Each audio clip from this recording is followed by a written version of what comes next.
38세의 김민재는 많은 사람이 뛰어난 성공의 징조로 여기는 모든 것을 갖추고 있었습니다.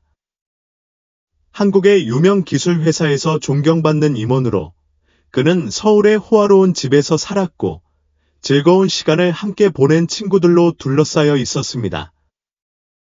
그러나 성공의 외관 뒤에는 끈질긴 그림자가 드리워져 있었고 그를 끊임없이 괴롭히는 내면의 공허함이 있었습니다. 조용하지만 항상 존재하는 이 공허함은 독특한 종류의 악의를 가지고 있었습니다. 민재는 어린 시절부터 집에서 침묵의 무게를 느꼈습니다.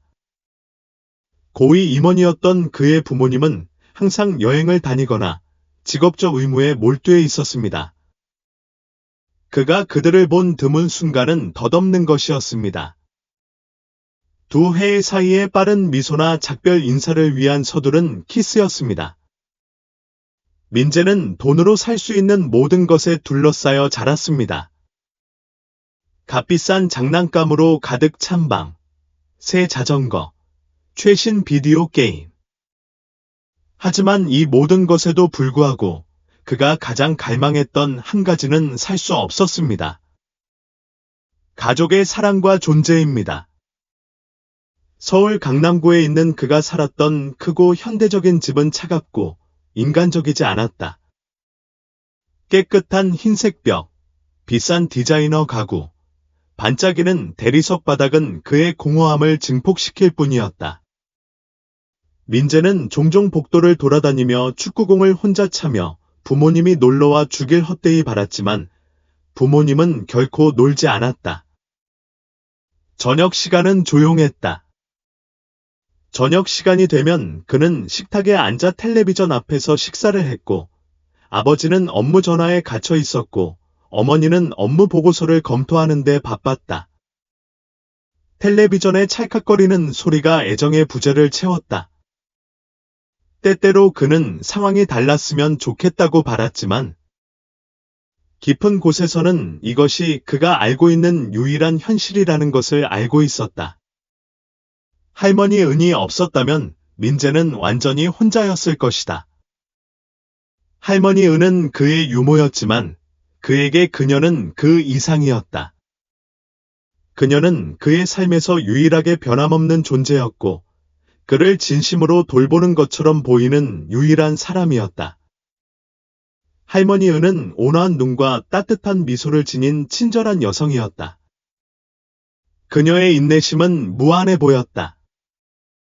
그녀는 민재가 아기였을 때 김씨 가족을 위해 일하기 위해 베트남에서 왔고 그때부터 그녀는 그의 세상의 중심이 되었다. 넌 항상 나와 함께 있을 거야. 그렇지. 그는 불확실하거나 슬플 때마다 물었다. 언제나 내 작은 아가야. 그녀는 항상 그녀의 편안한 목소리로 친숙한 악센트로 대답했다. 그녀는 부모님이 항상 외출했을 때 고립된 긴 날 동안 그의 유일한 동반자였다.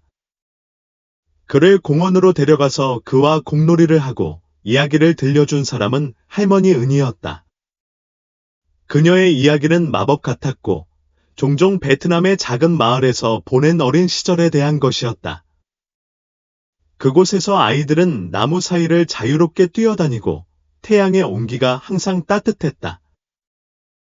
민재는 사로잡혀서 그가 알지 못했던 단순하고 기쁨으로 가득 찬 삶을 상상했다.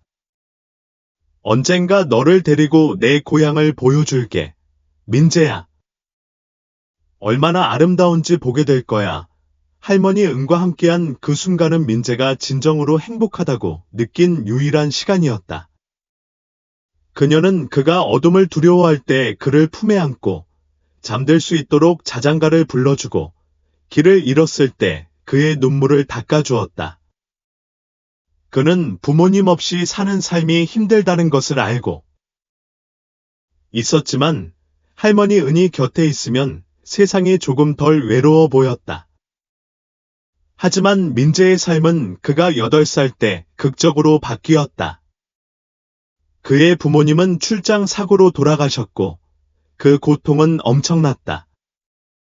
그는 며칠 동안 방에 틀어박혀 누구와도 말을 하지 않았지만 그에게 최악의 일은 아직 다가오지 않았다. 몇 달 후, 할머니 은은 끔찍한 소식을 들었다.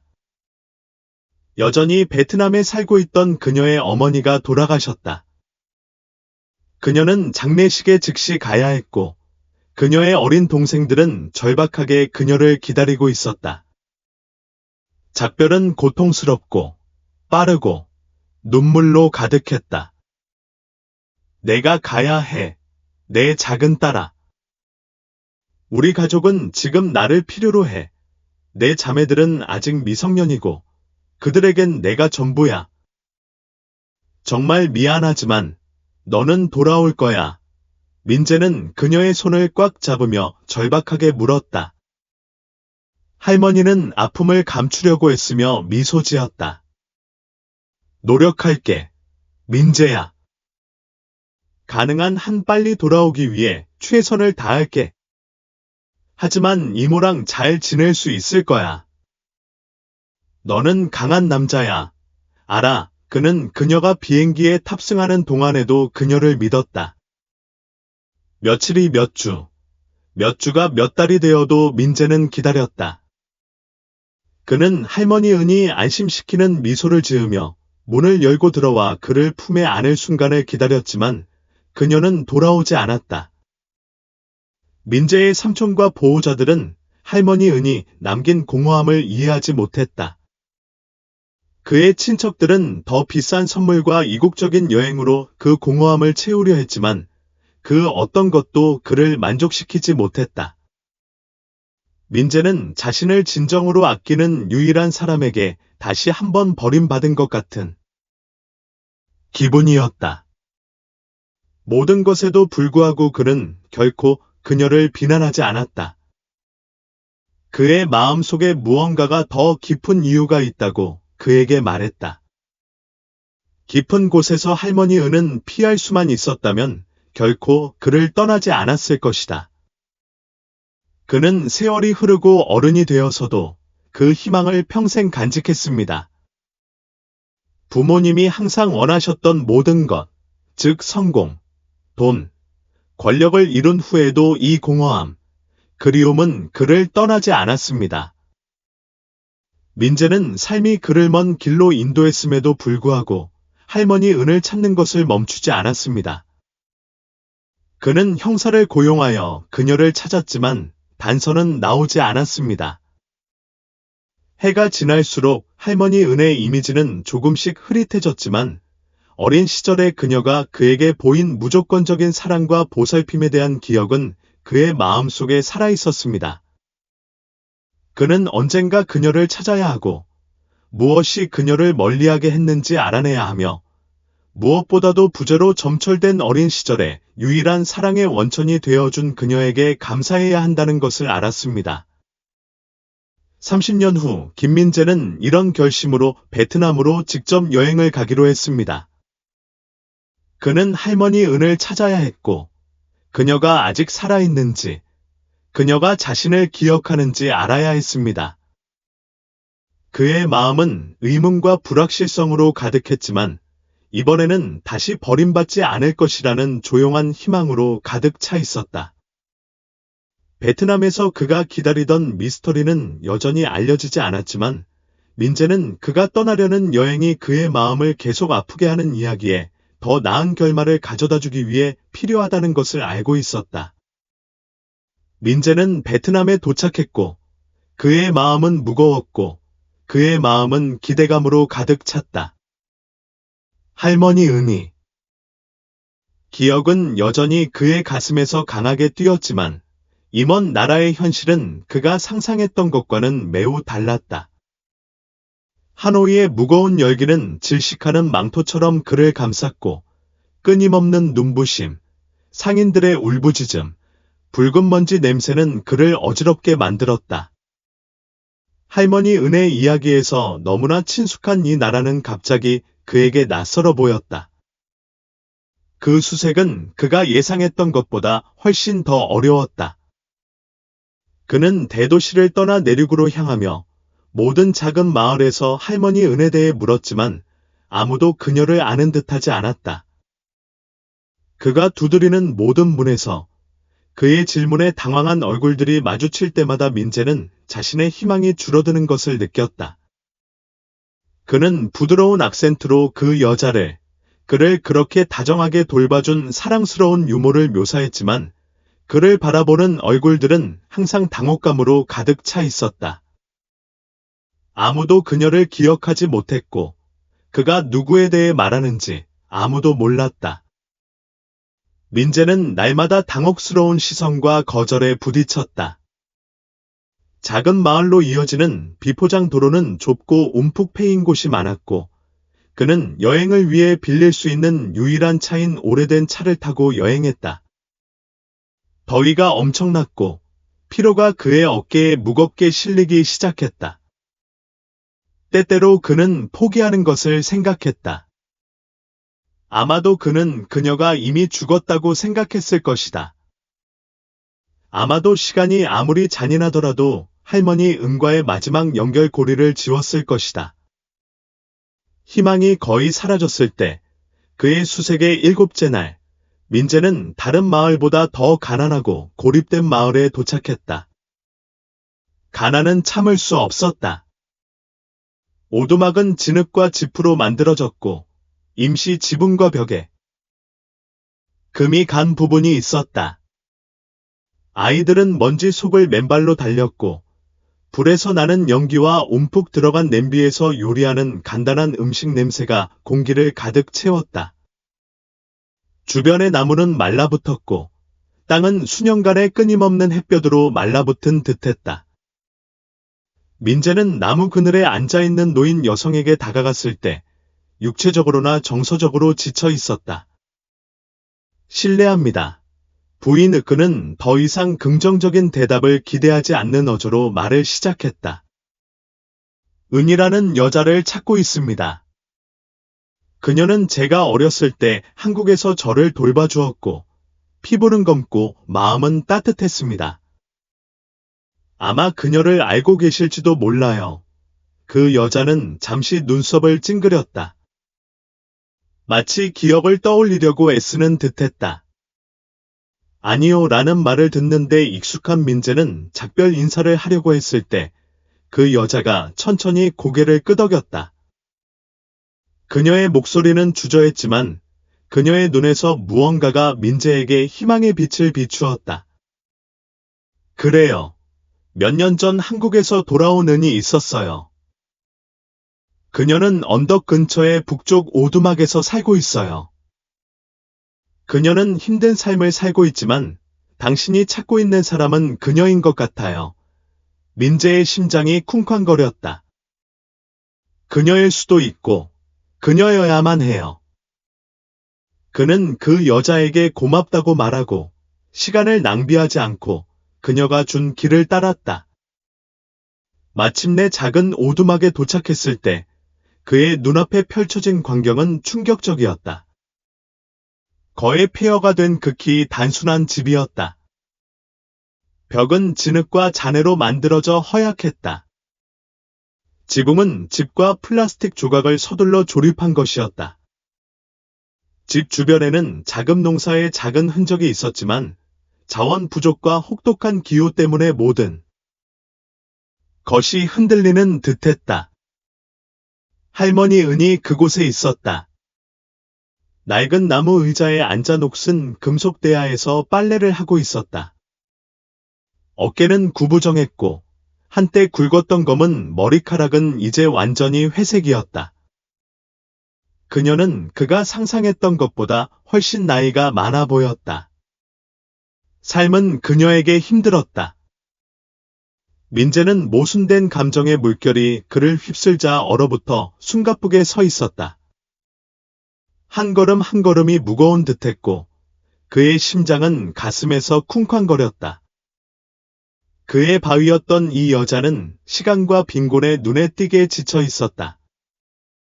그는 심호흡을 하고 그녀에게 다가갔다. 할머니 은 그는 떨리는 목소리로 불렀다. 그녀는 그를 바라보았고 피곤한 눈은 그를 바로 알아보지 못했다. 그녀의 시선은 혼란스러워서 민재의 얼굴을 살폈다.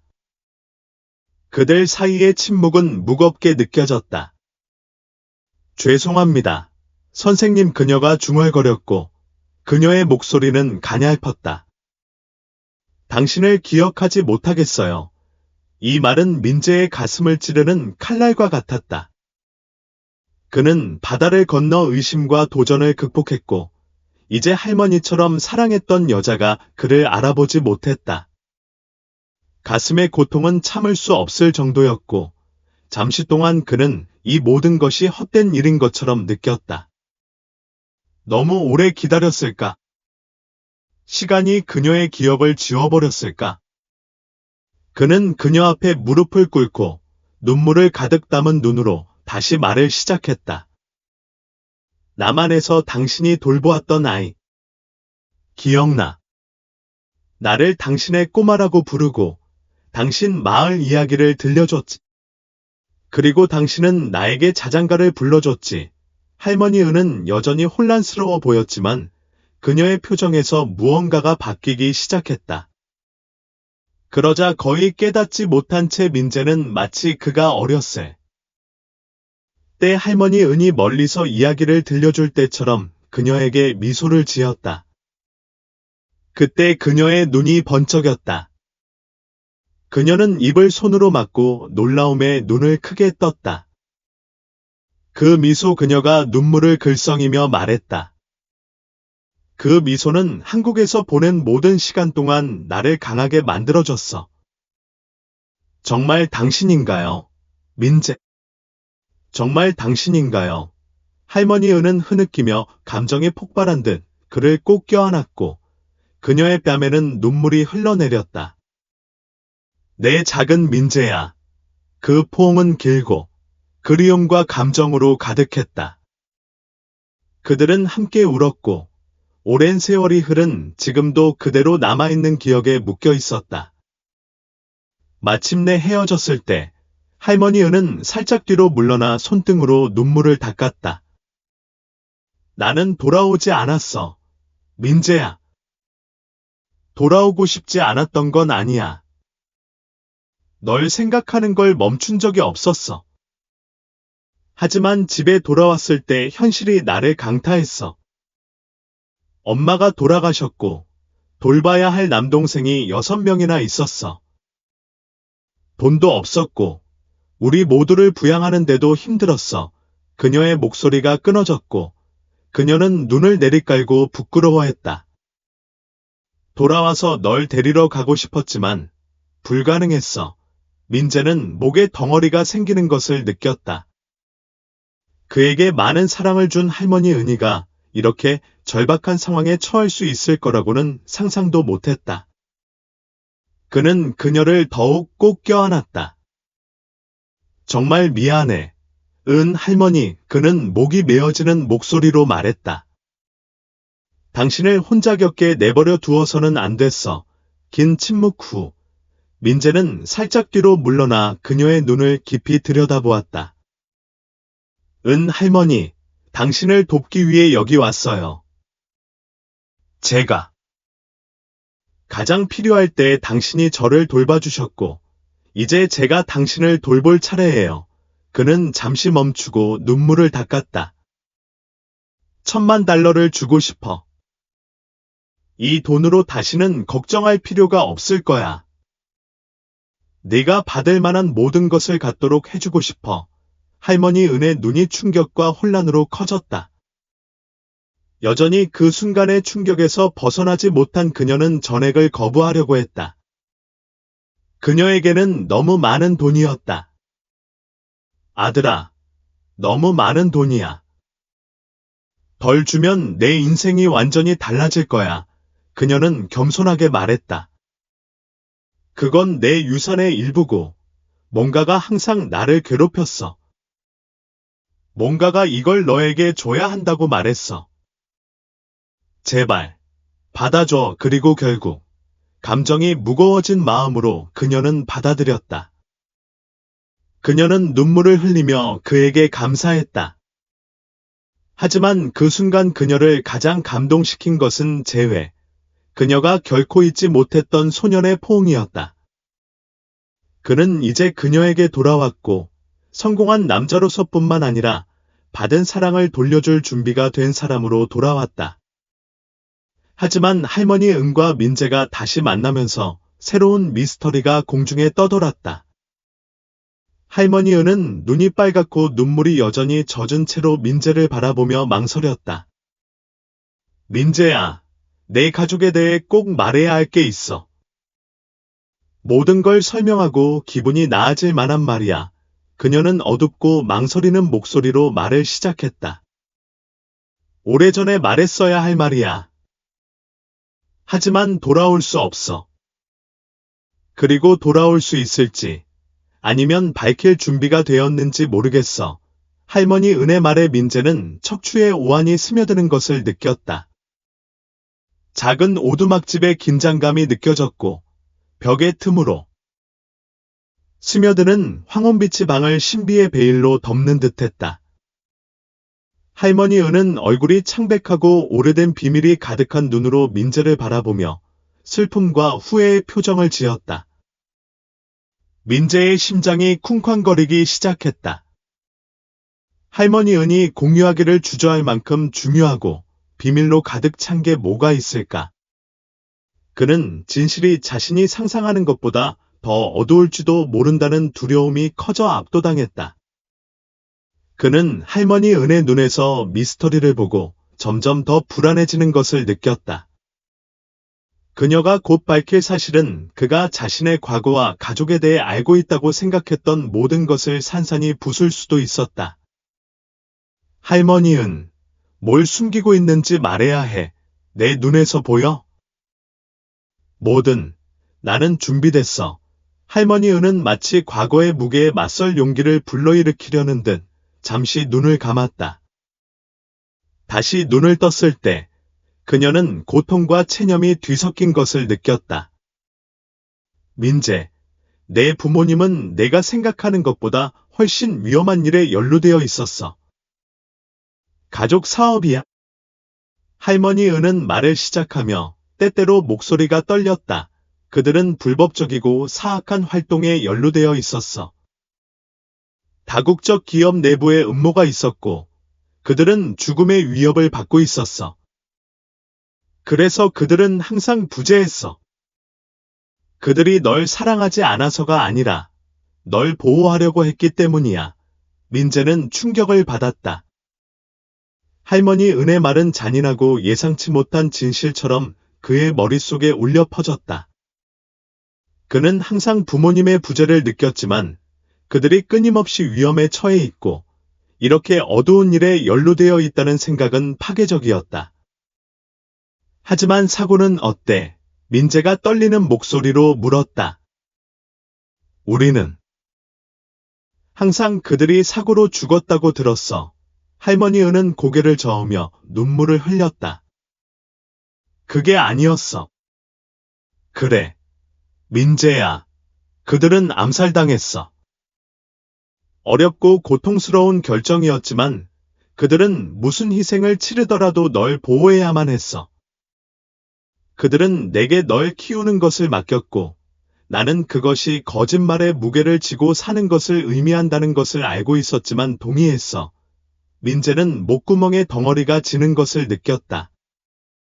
이 계시는 마치 배에 주먹이 맞은 것처럼 그의 가슴을 강타했다. 그가 알고 있다고 생각했던 삶, 부모님에 대한 기억, 그리고 그들이 없는 이유가 모두 그의 눈앞에서 무너져 내리는 듯했다. 충격과 고통이 압도적이었고 그는 이 새로운 현실에 어떻게 반응해야 할지 모르고 길을 잃은 것 같았다. 할머니 은은 민재에게 다가가온 애정을 담아 그를 꼭 껴안았다. 꽉 껴안고 익숙한 위로로 가득했지만 그 포옹은 고통을 지우는 데는 별 도움이 되지 않았고 잠깐의 안도감을 주었다. 정말 미안해. 민재야. 그녀는 그의 머리카락을 부드럽게 쓰다듬으며 속삭였다. 나는 항상 내가 부모님의 부재로 얼마나 괴로워하는지 알고 있었어. 나도 내가 혼자 있는 것을 보고 내가 사랑받지 못한다고 생각하며 괴로워했어. 나는 너에게 진실을 말하고 싶지 않았어. 내가 너무 어렸고 부모님이 위험에 처해 있고 결국 죽었다는 것을 아는 고통은 참을 수 없었을 테니까. 민재는 할머니 은의 포옹의 위로를 받았다.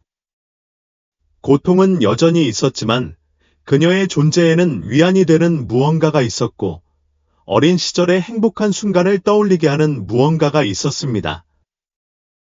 그는 인간의 따뜻함을 느꼈고 모든 것에도 불구하고 자신이 완전히 혼자가 아니라는 것을 상기시켜 주었습니다. 할머니은, 저는 이 모든 걸 어떻게 해야 할지 모르겠어요. 사실은 민재가 말을 끊으며 떨리는 목소리로 말했다. 할머니 은이 그를 가로채며 그녀의 목소리는 그가 느낀 고통을 어느 정도 달래는 듯 평온함으로 가득 차 있었다. 신께서 당신을 이곳에 보내신 건 저에게 이 돈을 축복하기 위해서일 뿐만 아니라 당신이 결코 버림받지 않았다는 걸 알면서 평화를 찾을 수 있게 하기 위해서였어요. 이제 당신이 여전히 원한다면 저는 다시 당신의 엄마가 될 수 있어요. 저는 항상 당신을 위해 여기 있을 거고 제 사명은 끝나지 않았어요. 당신은 여전히 가족이 있어요. 민재, 지수는 그 가족의 일원이에요. 할머니 은의 말을 듣고 민재는 상충되는 감정의 물결을 느꼈다. 과거의 무게는 여전히 거기에 있었지만 화해의 제한이 있었고 세월과 거짓말에도 불구하고 사라지지 않는 사랑의 몸짓이었다.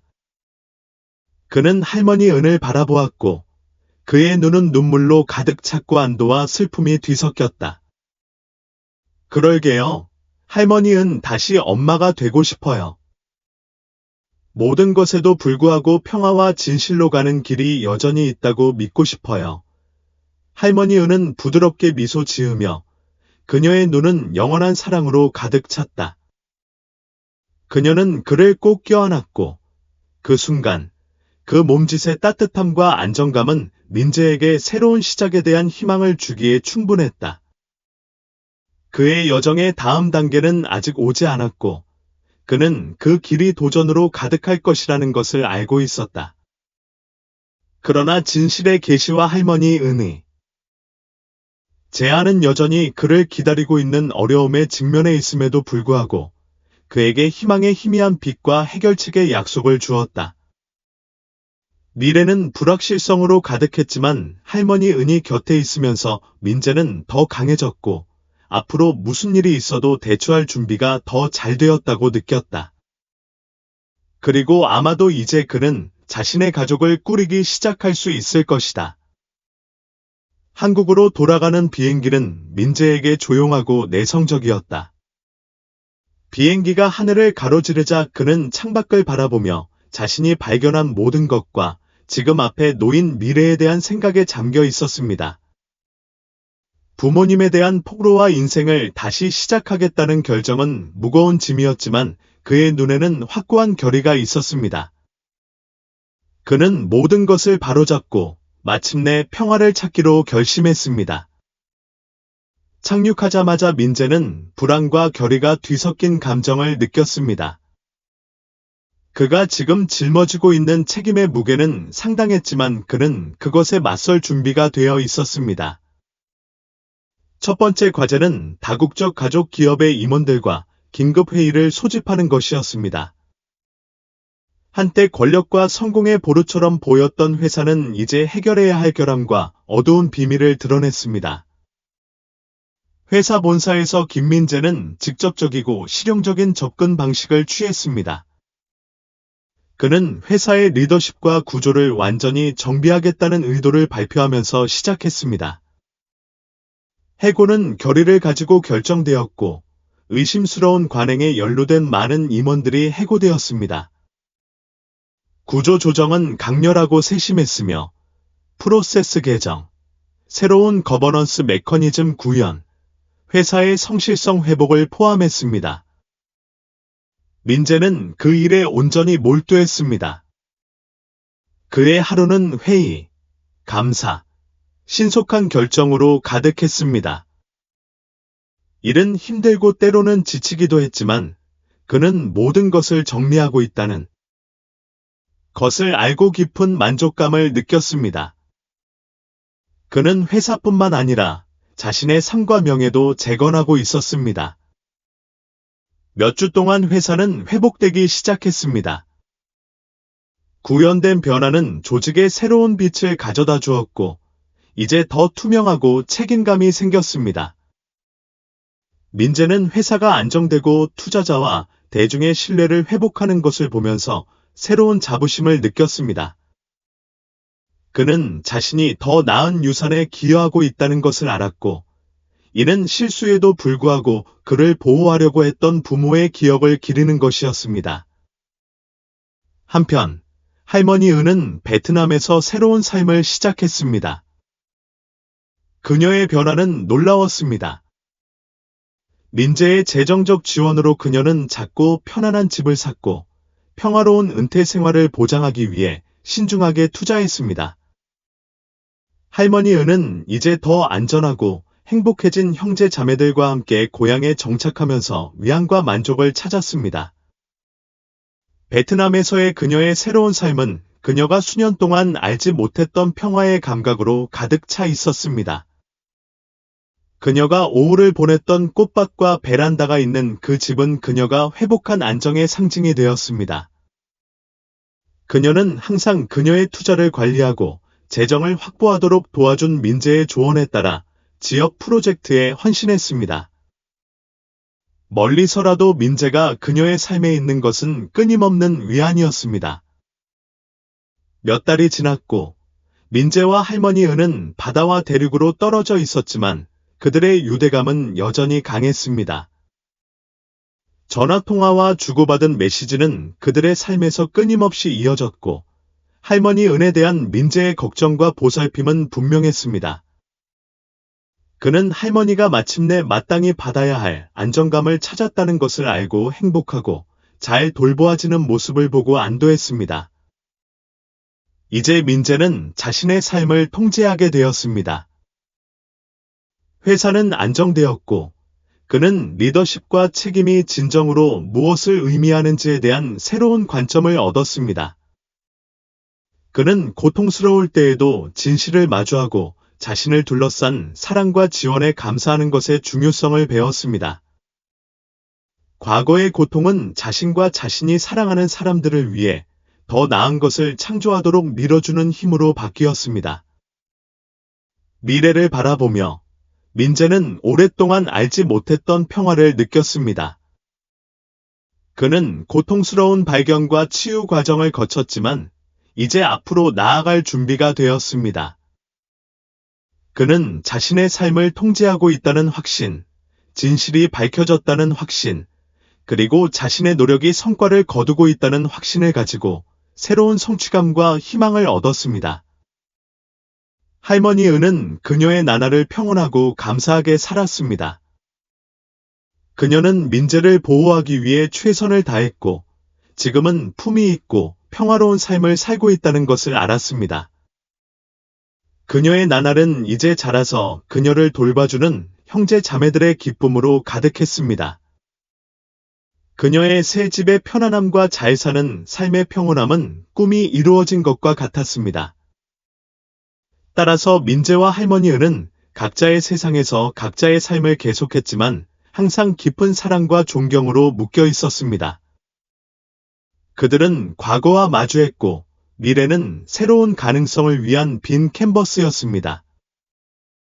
함께 시작한 여정은 만족스럽게 끝났지만 새로운 시작의 문도 열렸습니다.